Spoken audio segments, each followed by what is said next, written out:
This is it. Hi, everyone. Apocalypse Alchemy. My name is Pat. I'm a qualified psychotherapist and linguist. I love languages. That's my kind of area of expertise and shadow work as well. And I'm joined, as I will be most weeks, with by the wonderful Ian. Do you want to introduce yourself, Ian, my friend? Hello, yes, thank you, Patrick. So yes, I'm Ian. I'm a Reiki therapist, Reiki master teacher, meditation teacher and coach. I also do hypnosis and various forms of massage. So very much in the spiritual, energetic realms from my side of the world. And obviously, we're both on a journey of not just helping to heal others, but also helping to heal ourselves, navigate ourselves through life. We have some weird synchronicities at times, don't we?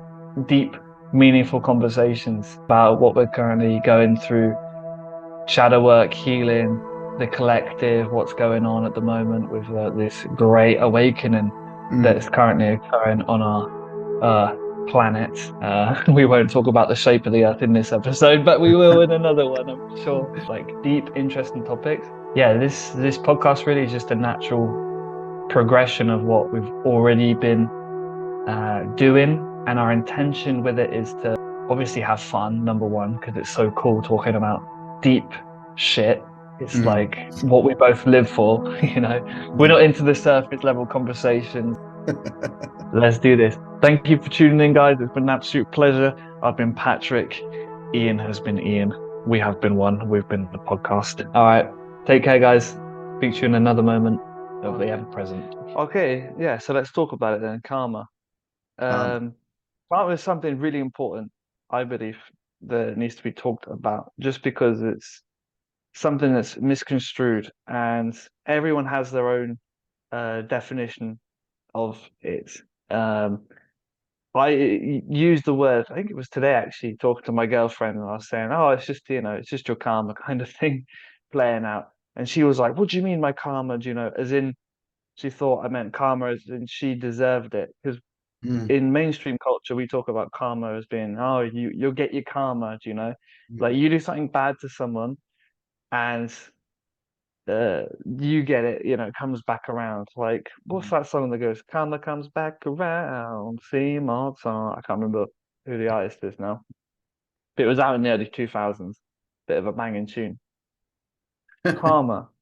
Yeah, what's your take on karma, Ian? And then I'll give my kind of my definition of it. Like, is there a standard definition that we should be using, do you know? Or I don't think there is because I think it's individual to everybody, but there is a lot of negativity tied around karma. Like you said, people always think of it as kind of like a negative thin thing, that it's played out because you deserve it kind of thing.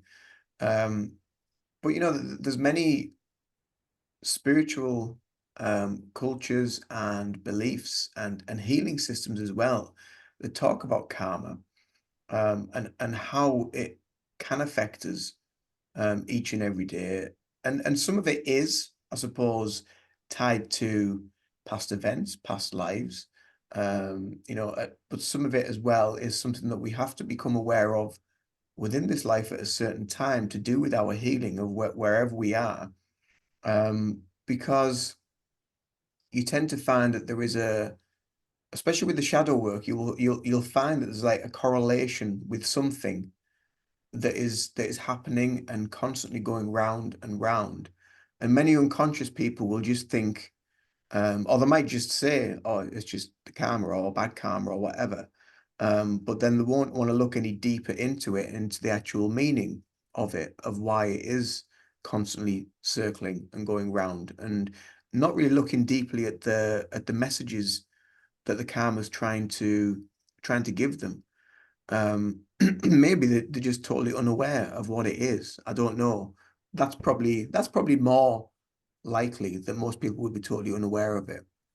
Um, but we can have karmic ties to certain situations, certain people, and again through healing modalities, we have to be able to like try and let those ties go, or else we're going to keep going into these loops and these cycles. And again, that's all part of your energetic healing as well.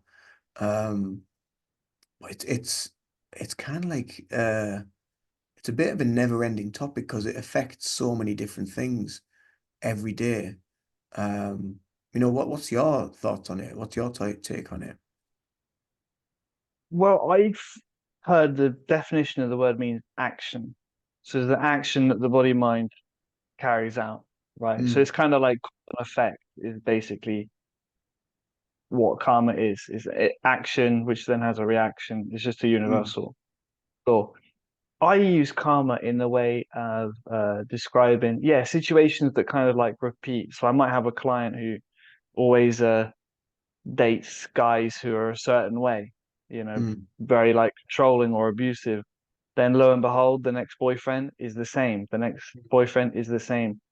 And I see this as an unconscious pattern in that person, which is attracting those situations and scenarios because it's trying to heal itself mm, unconsciously. It's trying to be seen.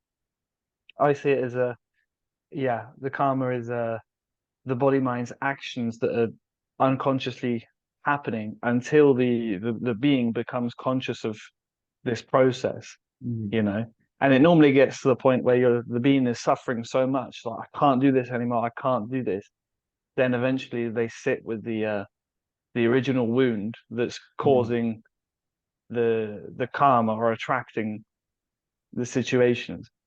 That's how I see it. Like on a gross level, that's how karma kind of like plays out.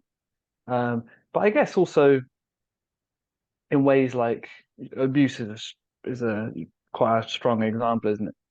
But in other ways of just like certain people always say the same things, Like Mm. can't think of an example. Um, Let me think. The same situation like comes up over and over and over again. Just in daily life, like the triggers, like you've got like you could see it as like a wound as well, like a wound or a bruise. The Mm, people who are resonating on that frequency are just gonna poke, you know, and that essentially is karma. mm, In a weird way, we get like addicted to those emotions, right? This is where like the people they hate the drama, but they also love the drama. Do you know? yeah, They yeah. get addicted to those emotions and those energies, and they feel it's normal. Um, so that's where yeah, karma's just playing out. So that's how I use the word karma. Yeah. Um, It's a great connection to what we just talked about in our last video as well, to do with like the energy centers and the chakras. Because people do become stuck in those roles, in those situations. So if it is fight or flight, because of the chemicals, because of the reactions the brain makes, because of that, people just get sort of, like you said, quite rightly, addicted to that feeling, and they can't break out of it. And they think that when nothing's happening and everything's just plain sailing, that, well, this isn't right. I need that to sort of make me feel something, even if it is a negative emotion. So it's trying to get past that. Why do they feel that they always need to have that negative emotion? Where's that arising from? And on an energetic level, like I said before, this can go in timelines to like past lives, because I know like some of the past life healing that I do, like will heal the karmic debt that's come from that life, um, that you may have carried through into this life, where maybe there may be elements that are being shown through that hypnosis session where it needs to be healed. And the higher self can help with that as well, through higher self hypnosis. That can help with any of this releasing that needs to take place. hmm. Yeah, and as you were speaking there, the word lessons popped into my head. Like people talk about yeah, karma being lesson, like a karmic lesson. But I think that's like a more it's an accurate way of seeing karma, right? Mm, Kind of the mainstream way of seeing it is like you do bad things to someone else, they do bad things to you. That's a very like NPC version of a karma, Yeah, right? But yeah. if you see it as like, yeah, um, lessons that you're part of you, you're trying to learn something, you're trying to Yeah. learn. I think it's a slightly more accurate way, isn't it, of perceiving it. Lessons like could be putting in boundaries with people, for Mm. example. You're gonna Yeah. suffer the consequences of not putting in boundaries with people in every aspect of your life, Mm. uh, until you start putting in boundaries, and then magically, you know, people Yeah. are no longer harassing you on the phone. Mm. People are no longer like stepping on your toes or upsetting you, Yeah. because you've healed that part of yourself, um, Yeah. that was trying to get love from letting people do that, essentially. You've said, okay, that's actually, it's not the way. I don't want that anymore. I'm going to give this part of me love. So that Mm. part of me now doesn't have any reason to not have boundaries. It's not a very great example, is it? But you get my point. So then the Mm. behavior changes. So that's the karma Yeah. then changing, and you create, and that creates new karma, Yeah. right? New. It's like, I guess it's like a way of being. It's a new way of being in the world. You could set like that, karma. Yeah. The words that I got was just then was like it's another form of like power retrieval. So you're retrieving your power back from a situation and giving yourself that strength, and that knowing and that strength that you give yourself changes your frequency, and people then become aware of that. And this happens through we see this so much through people that do go through awakenings and what have you, where everyone just like goes away, and you kind of like left on your own because your frequency shifted so much that they just don't resonate on the same level with you anymore. And again, that's a lesson. That's a lesson that not only you need to learn, like what I did, how to be kind of like on your own and alone, because you need to do that inner work on your own. And no one can do it for you. And just having it blanketed and covered up with your addictions or your problems or whatever it might be is only making the situation harder to resolve because you're burying it under so much stuff. Mm. Yeah, exactly. And it never goes away. That's the thing. Mm. You can bury it as much as you want, but it's still gonna be there. And it almost like it kind of intensifies, doesn't it? I guess the more kind Mm. of burying, ignoring, because I guess in a way you're ignoring, say, like you've got an emotion, right? Something that you're not wanting to look at.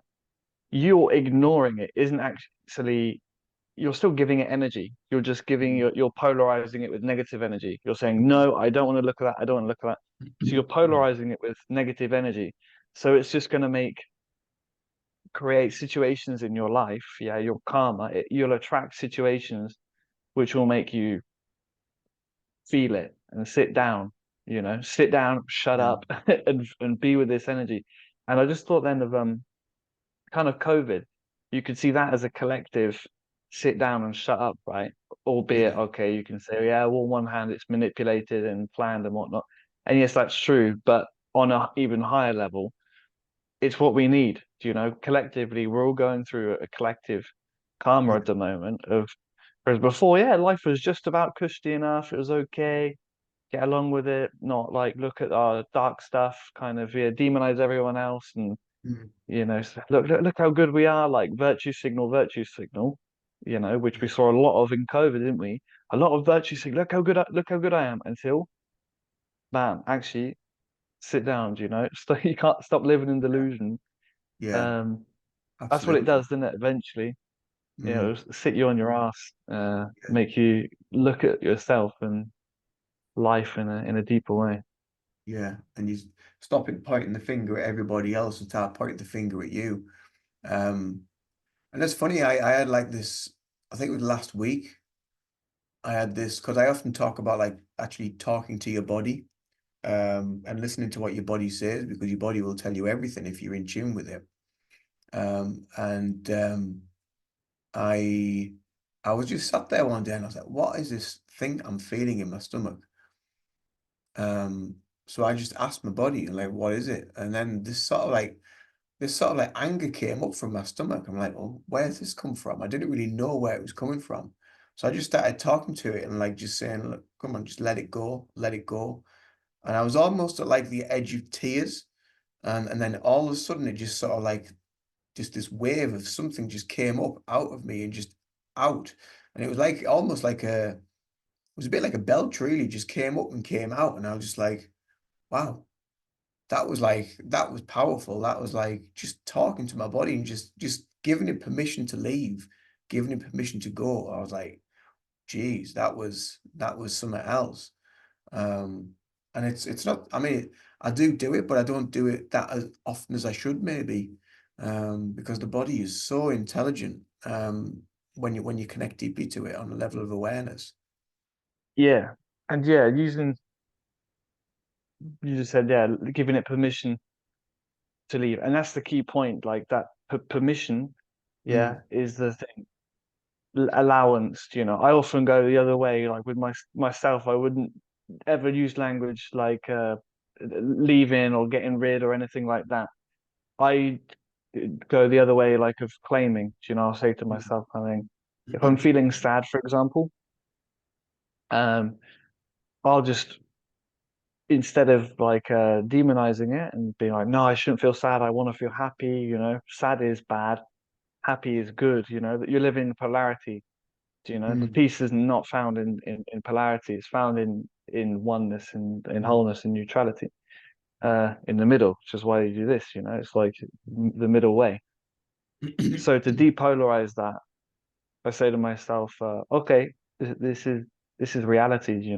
This is reality forever, and just really sit with it, knowing knowing that it's not going to be forever, mm, but just sitting with it deeply, just being with it and allowing it. So yeah, the permission, giving it permission, yeah, is a way of saying I'm allowing you to be here or not be. You can be anything or anywhere you want. You can be, rather than saying you've got to go. yeah, Or yeah, I don't want you here. Yeah, it's an important part of that permission word. yeah, definitely. You use that quite a lot in hypnosis as well or even in meditation, when I'm guiding people through meditation, and if I ask them to like visualize something or visualize a feeling, oh, he's gone, of where it's coming from. There he is. Sorry, you're saying that you Um, use it like go and you guide people in meditation. yeah, when I guide people into a meditation and I'll ask them, I'll maybe take into like a certain place, like a safe space, and I'll ask them to like kind of like visualize that space, and I'll describe it to them in detail so they'll be able to see it and I'll be able to see it as well. And then I'll ask them to just visualize something that they feel internally that they want to get rid of, and signify it with where it is in the body, and give it a color, and then just allow it, give it permission to just Yeah. leave. And if you need to see it in your hand or in your imaginary hand, and just give it permission to Mm. leave and allow it to just go. So like, that just that allowance and that permission is such a powerful way to come from. Really, really strong. Yeah, Mm, yeah, and yeah, bringing it back, yeah, to karma then.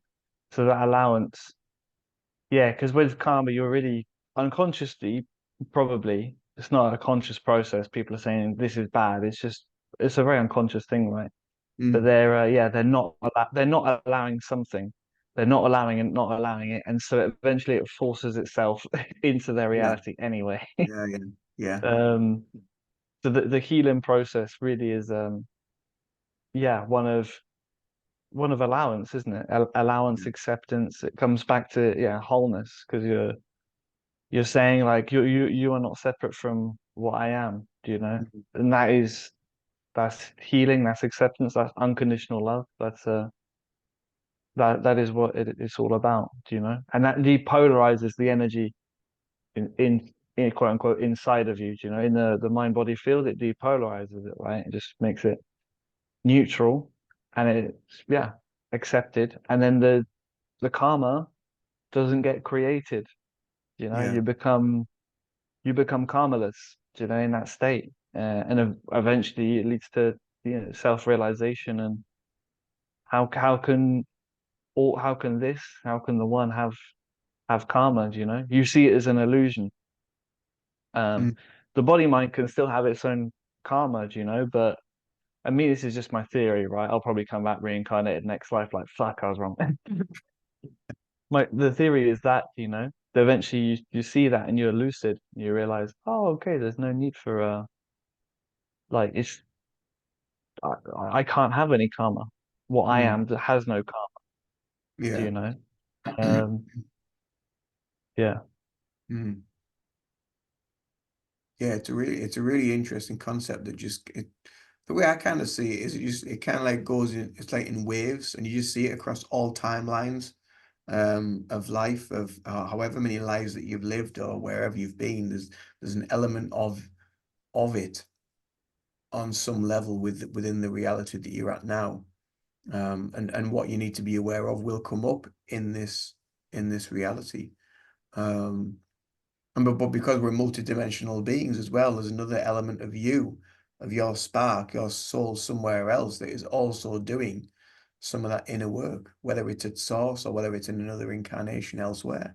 Um, but that's kind of like taking it even deeper than like your own life, which is sometimes enough to deal with. I'd say so. I'd say so. Do you know what, mate? That's one of the reasons I've like looked into um different life forces on different, you know, different universes, dimensions, and all this, and past lives, and this and that. And I've kind of come back to, like, I'm not like, this is deep enough for me. Do you know what I mean? This experience right now that's happening for me, I'm like, yeah, this is deep enough. This is a trip in and Yeah, of itself. Do you know? absolutely. Um, just not to deny the other bits and bobs. Mm, But I'm just kind of like, oh wow, I don't know what's going on. You know, this is yeah. trippy. Because again, if you start dipping into all that stuff, then that can also be an element of like kind of bypassing really, because you're looking elsewhere from the actual issue that's at hand. So you're doing what we call spiritual bypassing, going elsewhere and not addressing the actual issue. Yeah, I agree. And I think I always, well, often at least, like, thank God or the stars or whoever, that I've never really been interested in. I want to call it spiritual materialism. It's maybe a bit of a harsh way of saying it, you know. But I've never Mm. been it before doing a lot of healing and shadow work. I've never really been interested in that kind of side of it, do you know?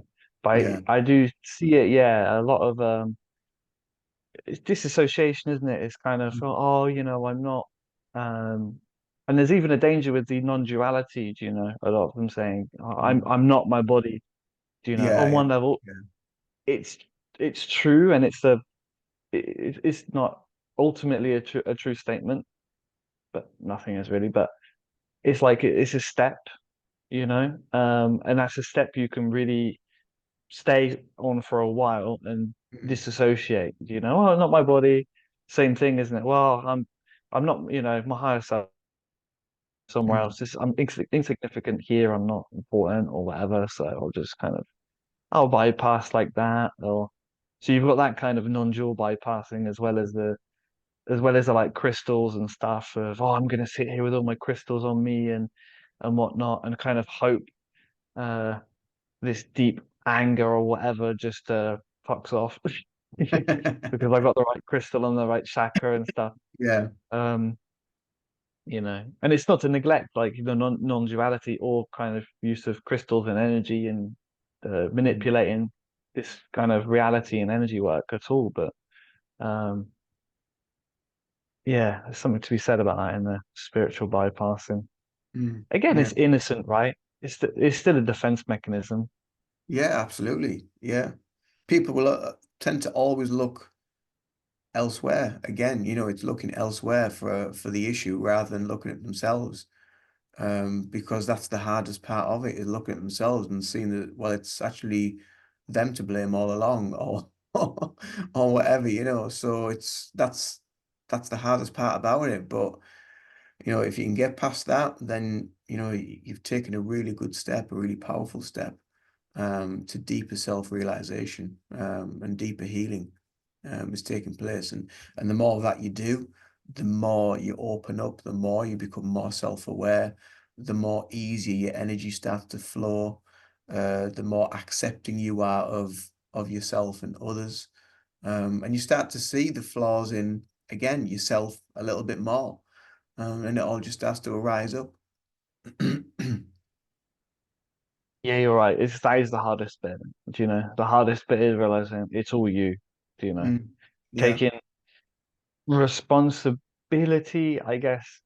I'm not sure if I like the word responsibility. I think responsibility is something that comes from a greater um what's another word? Um I guess accountability or claiming something. Once you claim something, you say, yes, okay, I claim this, I accept it. You get a more ability to respond. Do you know? I kind of prefer saying it like that. Like the responsibility is your ability to respond. So instead of it being like a burden that, oh, I should, because that's what the mind would say normally, oh, I have a responsibility, I should do this, I should do that. The responsibility comes from the consciousness. It comes from the expansion. You just have an ability to respond, you know. Once you realize you're not your thoughts, for example, you have a thought that comes up, you have the ability to engage with it and Mm, play it out and say it and act on it, or you have the ability to go, actually, that's not a wise way of acting in this situation. yeah. It's not an authentic way, or it's not a skillful way of acting. It's not from what I know to be true about me or about this person or whatever the situation is. Mm. Um, yeah, yeah. I don't know why I wanted to say that, but yeah, responsibility. Oh yeah, because you were saying that, yeah, it's the hardest part. That is the hardest part, isn't it? Yeah. Yeah. Hardest part is saying, yeah, it's saying yes, yes, it's me. But it's hard both ways, right? It's hard to push it away, like, and say, no, that's not me, that's not me. I don't accept that. I don't accept that. You get the karma. So you're going the same, everyone goes to the same place, you know, we get to the same destination. You can just take the rocky road of karma, do it unconsciously, like bumping into everything, Mm-hmm. you know, or you can do it with your eyes open and go, oh, bumped into something. Mm-hmm. Oh, okay, I see that. I see why that happened. Da, da, da, da. And then you have a very peaceful kind of enjoyable Yeah. journey, right? And you don't bump into things as hard. You might kind of instead of running full pelt into the rock, you just Mm. gently jogging along. Oh, clip that. Ah, right, okay, yeah, I see why that is. Yeah, because I was acting like this, and Mm. part of me wants that experience. Thank you very much for for the lesson or whatever. Yeah. I'll carry my way rather than just going, oh, these fucking rocks. He's chat like this, running into all these rocks, complaining about the Yeah. rocks. Why Yeah. can't I see? This is so unfair. Just open your eyes, man. Like, Yeah. just see, Bal oh, I'm running Balanced into the rock. self-awareness. Yeah. Yeah. Yeah, absolutely. So right. So there we go, folks. Karma. That's today's topic, all about karma. Let us know your thoughts. Put it in the comments section below. Like, subscribe if you enjoy our comments, if you enjoy our chats, our get-togethers, and we'll see you next time in another video. Ciao for now. Take care.